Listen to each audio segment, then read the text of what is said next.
Hey folks, how's it going? I'm Josh, and today I'll be checking out Ricky Gervais breaks down why he hates social media.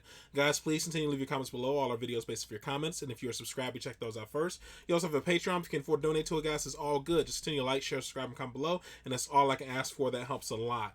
So you guys been asking for us to check out a lot more Ricky Gervais' stand-up, and that is what I'm doing. I think the only stand-up I've watched so far from Ricky Gervais was a joke about the kid, and the kid telling her dad that she was like messed with behind the tree, which is really funny. It's crazy that he can make something like that funny, but he did. That's anything could be funny as long as the right person and the story's told well. So let's jump into this. The world is getting worse, and I blame the beginning of its demise on social media. Because Twitter and Facebook, that's where this ridiculous notion bred, right, and became stable, that it was more important to be popular than right, right? Everything was like me, agree with me. It falls into two tribes. Oh, I don't agree with them, so I'd block them, right? And now in this post-truth era, people don't care about the argument. They don't look at the argument. They say, who's saying the argument? No, they're not on our side, right? It's ludicrous, okay? And it also bred this ridiculous notion we've always had, my opinion is worth as much as your opinion. But now we've got my opinion is worth as much as your fact, which is nonsense. I get tweets from people saying, well, I believe the Earth is 6,000 years old. Well, I believe you're a fucking idiot then. Right? You can't have an opinion on the age of the Earth, right? You can have your own opinions, but you can't have your own facts, right? But it was all about being popular, right? And even politicians picked up those symptoms. Politicians tweet now, they want to be popular. We had a referendum about Brexit because they were passing the buck. They didn't want to make a mistake. So, and the other thing is this ridiculous thing of, oh, let's ask the average person what they think. Let's stop asking the average person. You know how fucking stupid the average person is. Oh no! George Carlin says something very similar. I forgot what the exact quote was, but he said something very similar about think about the dumbest person you know, and I think it's like 90% of people are dumber than that. But yeah, I don't like calling people dumb though. But yeah, there's some truth to it. We still sell bottles of bleach with big labels on that say, do not drink. Right? Let's take those labels off, right? For 2 years, and then have a referendum.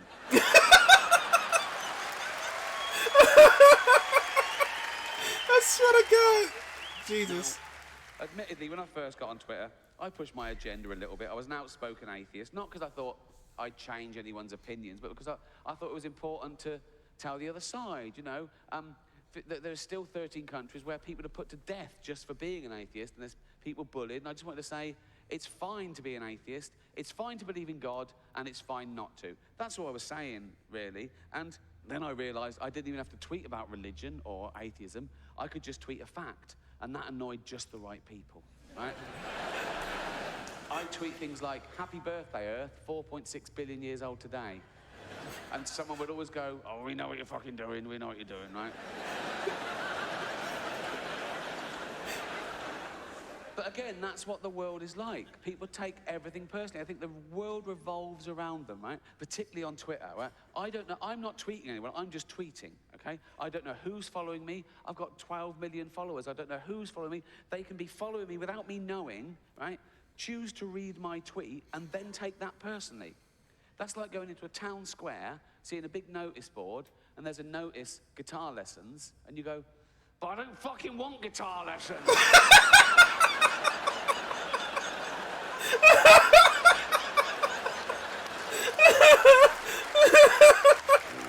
Oh God! What's this? This is so true.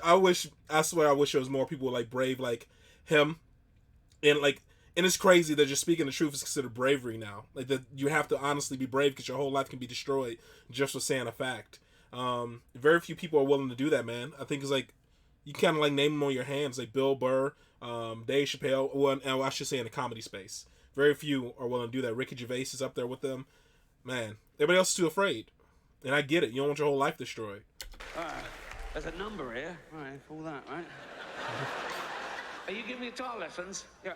I don't fucking want any. Fine, it's not for you then. Just walk away. Yeah. Don't worry about it. I I should say one thing in Twitter's defense. I mean, I use it as a marketing tool and for fun, like everyone else, right? But one great thing about Twitter, for me personally, I'm very into sort of anti-animal cruelty. And years ago, it would take ages to get 100,000 signatures on a petition standing outside Tesco's or something, right? And that's the magic number, because then it gets heard, in Parliament. And I've been part of many campaigns through Twitter that we've got 100,000 signatures in days, maybe, and the law's been changed. So thank you to anyone who's ever retweeted anything to do with animal cruelty, because it really makes a difference. So thank you.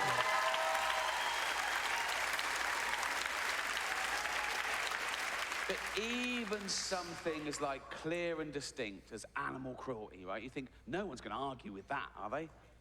Yes, they will, right? Yeah. They just want to be heard, right? I'll tweet something about a bull being tortured in a bull ring, right, for entertainment, and I say ban bullfighting. Someone always says, "What about the kids in Syria?" What? I'm not giving you a choice. You can do both. I'm not saying throw that kid back in the hole, there's a bull here.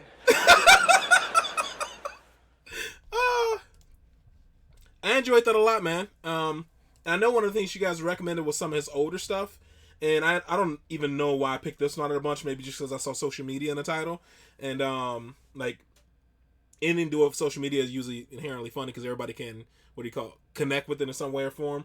That's probably why I clicked on it. Sometimes I don't know. Because majority of the time I go with how many likes it gets or how many times it gets redone. Then every so often it's just something where like words stick out. Like when I checked out the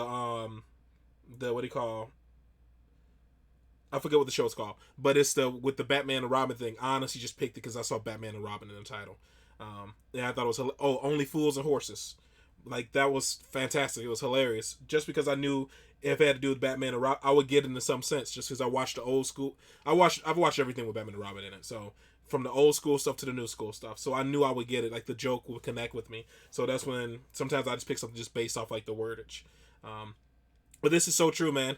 It's so wild that just being honest and saying facts now is considered bravery, because you're honestly, a lot of times you're risking everything. And so many people are afraid just to tell the truth now, because you really do risk everything. You can lose your job for just being honest, for saying anything. Like I said, facts, statistics, none of that stuff matters anymore, man. It's a mob mentality when it comes to everything. People, they'll swarm you when it comes to anything. You can't say your opinion anymore. You can't laugh at stuff anymore. You can't share a post. There's people who will retweet something or just share a post they thought was funny and they'll lose their job, or they'll get ostracized by friends. It's a wild time we live in, man. It's a wild time we live in, and it'd be really it's really cool when some people like continue, like they stay on that straight and narrow, and they don't adjust their belief system based on people around them. And that's the people you kind of consider and you look up to, and you say, that's a brave person, man. And like I said, people like Dave Chappelle, if George Carlin was still alive, man, just watching his stuff since we started the channel, dude's fantastic. I definitely have to watch more Ricky Gervais and stuff, because mostly the things I've watched were things that are like productions by him, like either the radio show, the Carpool Kitten, Idiot or Bride, him like obliterating everybody at it wasn't the Oscars, the Golden Globes. That was hilarious.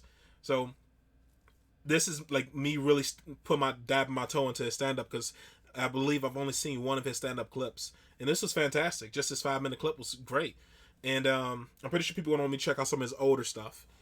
That's what usually people, because looks like from this year. So I know people have more of a stronger connection to like the older comedy, because it's been around long enough, it's circulated enough. A lot more people know it. It's a lot more considered classic and all that jazz. So people love it a lot more. So I definitely want to watch more of his stuff. I definitely appreciate people who are willing to continue to speak the truth. People who really because it's a hard thing to do. I'm not even put myself in the boat of those brave people who do it, because if somebody's saying something like crazy, or they're saying something that I know it's just not true. It's just complete. There's no facts to it. It's just really their opinion, and have this whole group of people agreeing with them. And this is including being in sometimes groups of my friends. I don't interject. I don't step in and say anything, even though I know it's wrong, because that's why, like, it doesn't. Usually people who think that way and talk that way, you're not going to convince them. no matter what you say. They've already thrown facts and stuff to the side, all that jazz. Because, like I said, I used to be the person who will say, like, nah, I read somewhere about this or this, yada, yada, yada. But if enough people start jumping on you, like, yeah, is it worth arguing? Because every single time the person never changes their mind. They just don't.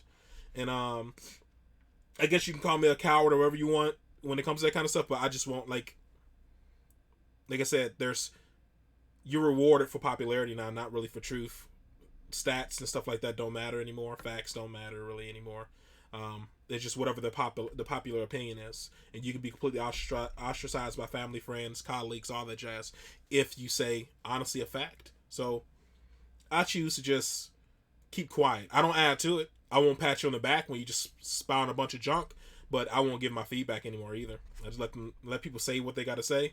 If somebody asks me what I think, I'll just tell them, yeah, I really don't have I never really thought about it, and then I move on because it's not worth the argument. Because usually, like, I have friends that we can have a conversation about something and we can disagree with it, and we'll just go back to, like, if we disagree, it's fine. Like, I'm not gonna agree with that, or yada yada yada, and we both move on. We're still buddies. But there are people who I've been friends with for years who they're just not that way.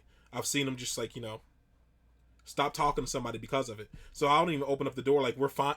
Every sense of the way, we're fine and we're good friends.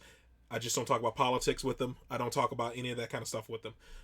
They bring it up. I just go, yeah, that's what's up, man. And I try to change the subject and move to something else. Because like I said, it's so weird these days that being honest is bravery. Like, you're brave for doing that because it can impact your entire life. So I'm not at that point yet. I know what, and it's sad because more people need to speak up, because honestly, the ones that are a little wilder and have their own little crazy beliefs like that, they're the loudest, and they kind of overshadow everybody else who just wants to live a normal life because nobody wants to get involved with it. That's why it takes a lot of bravery to do, even just doing your job as a comedian. So yeah, I don't have anything else to say about this. It's cool and refreshing when people do stuff like this type of comedy. It's funny, but it's also because it's grounded in, like, hardcore reality. Like, it's crazy that this is the reality of things now. So, all right, guys. I've talked way too long. So hopefully you guys are happy, safe, and healthy, and I'll see you the next one later.